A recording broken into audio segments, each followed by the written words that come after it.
to talk a little bit about layout. So,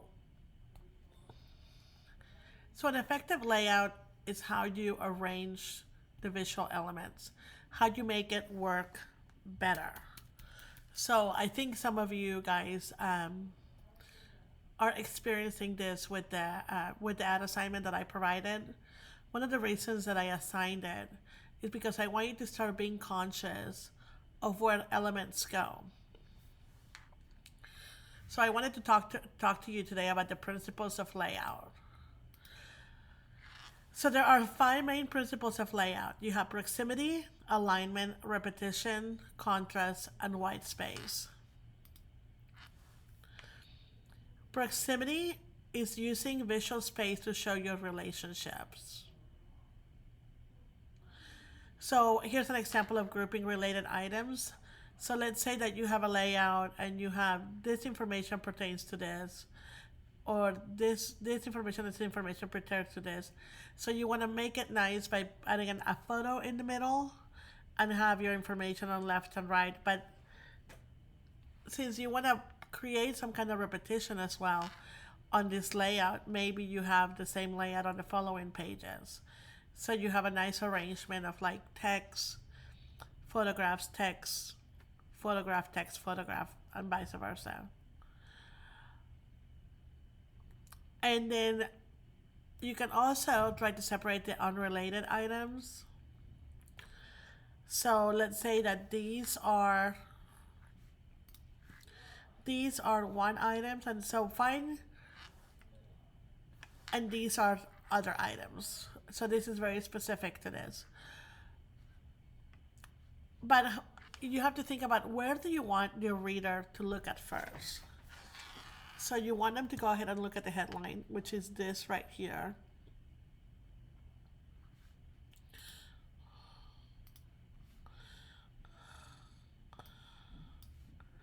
So let me zoom in here so you can see. You want them to look at the headline and the headline lets them know what is this about. Then you have some information here. That's the subhead. That's the next piece of information that's important right after the headline. Now here is the copy information. So here, may say that they're breaking down the clothing or the jeans, and they're talking about like the benefits of the clothing, how it's made. Let's say that some of the tensile in the jeans is like 300. It's not the fabric. That's why it makes them really smooth, etc., etc. But you also, how do you make it appealing? So you create, and this looks like it's some kind of a brochure. Look how they put the page numbers with the circle folios. So instead of doing them at the bottom, they put them at the top, and they reverse them out with black and then just gray over here. And they carry on the same type of typography. So they use a bold here, they use an italic here, and they also complemented it with some sans serif type. This is a really nice element, the line coming down with the text turn, which that element ties into this white lines over here.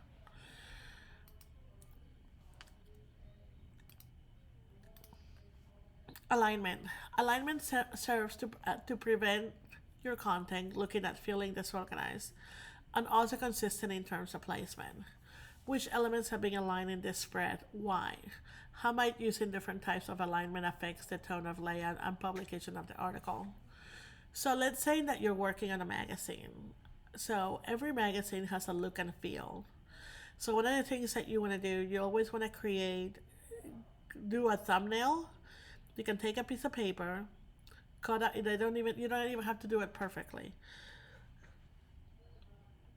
Let's say that you have a 8-page magazine. Okay.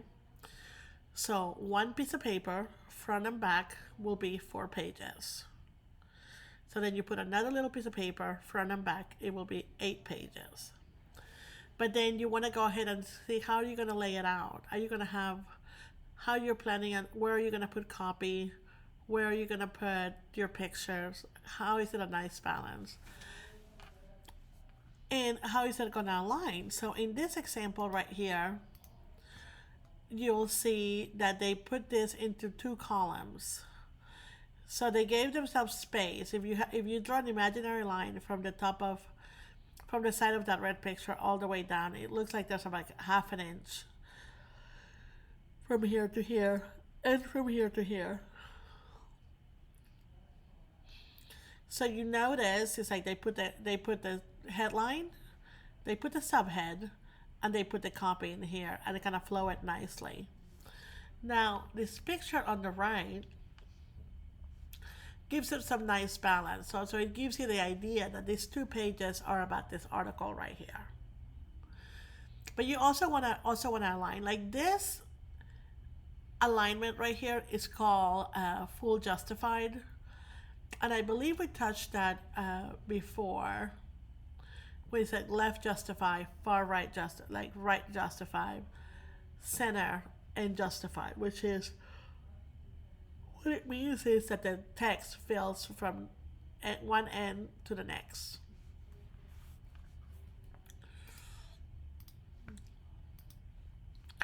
Repetition. Repetition is simply repeating an element of multiple times, which can create unity through consistency if used sparingly. Where is repetition used in the design opposite, and what is it used for? So let's say that you have your article, you're going to be talking, let's say that you're doing a brochure for an engagement, and then you have all the speakers here. So you want to organize them in a way that it makes sense and that they're easy to read. So you have to decide where are you going to put them. And here, as an example, here they put the contributor corner, they put their name, little copy of information. And look how it's aligned, by the way. The space from here to the top, to the corner of that picture is the same as the space from here to here. Same way all the way down. The space from here to here is exactly the same in every single one of those pictures. And then this space is the same as the space between each picture. And then what they did, also all of the pictures have the same type of coloring. So they have that soft light color to make it look alike. So if you were doing something like this, you could very easily use your character styles for something like this, where you have, there would be the name, and then and then the text information, it would be the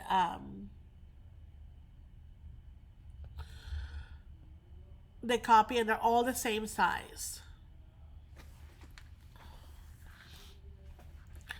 Okay, let's move on to the next one. Contrast. Contrast indicates that one thing is different from another. For instance, in terms of color, red, blue, or scale, big or small, to help establish a hierarchy of information or draw the eye to certain elements. There is lots of contrast in this magazine spread.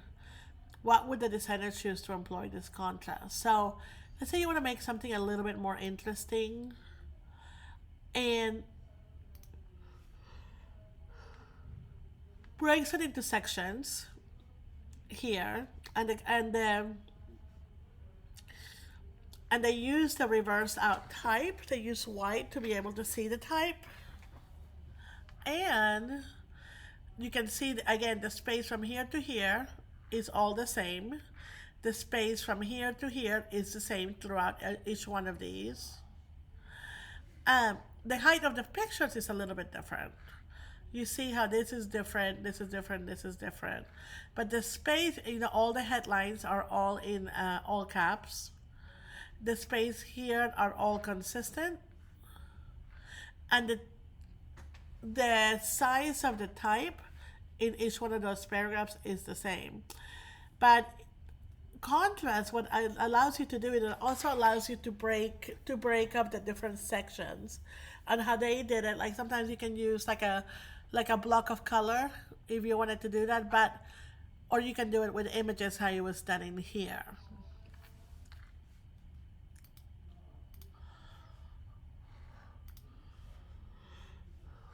White space, which means negative space. The spaces between your content, between lines, and even the gutter and the margins. So let me zoom in here so you can see a little bit closer. So sometimes you'll run, I've run into clients before or bosses that they don't like white space. They think because they're paying for something that it needs to be completely filled with information. And the way they see it is that the more information, the better. That's not always the case. And white space is nice. It makes something flow. In this example, obviously they're selling jeans, right? So you can see how it's just about the jeans. There's high contrast on the picture, nice use of typography here where the brand name is big enough that it can run into the gutter. That's what they're talking about. And it works, right? But this space right here is the same, is consistent. But look at this description and this description is also the same.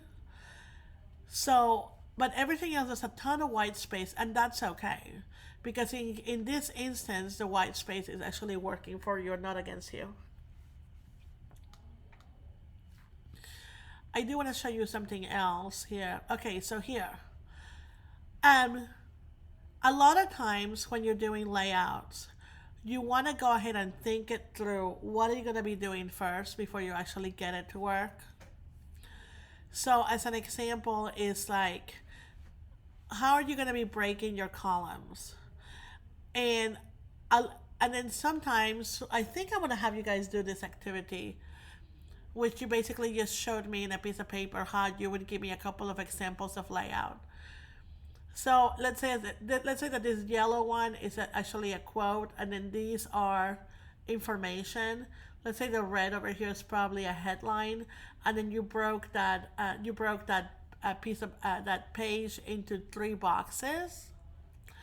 And then how about this one is also a headline, but you broke 2 major pieces of information, and here it kind of has like some side piece of information. Is not as important as these, but it's not completely an afterthought. So I think what I'm gonna have to do, I'm gonna create a project where you guys showed me by hand. You don't have to do it in the computer.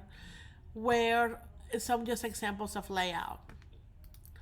I wanted to show you also. I love Pinterest because I like how everything is in one place. As an example, let's look at this magazine right here. So you can tell the flow. There's so many elements that work really well in here, right?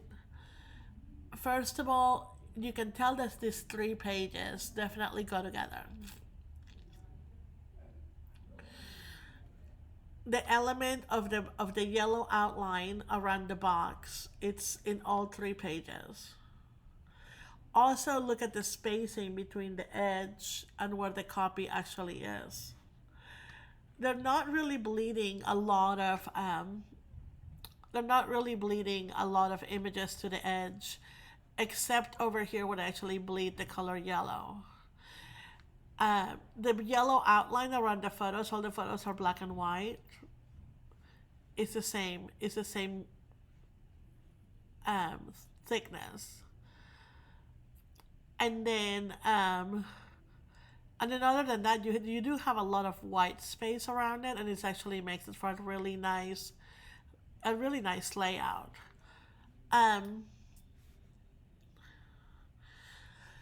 Here's an example of doing thumbnails first. And as you can tell, you don't have to be an illustrator. You can literally, I can tell that this would be photos, these are pictures, this is a bunch of copy, and this is maybe some description information. This is a headline, pictures, a little bit of copy.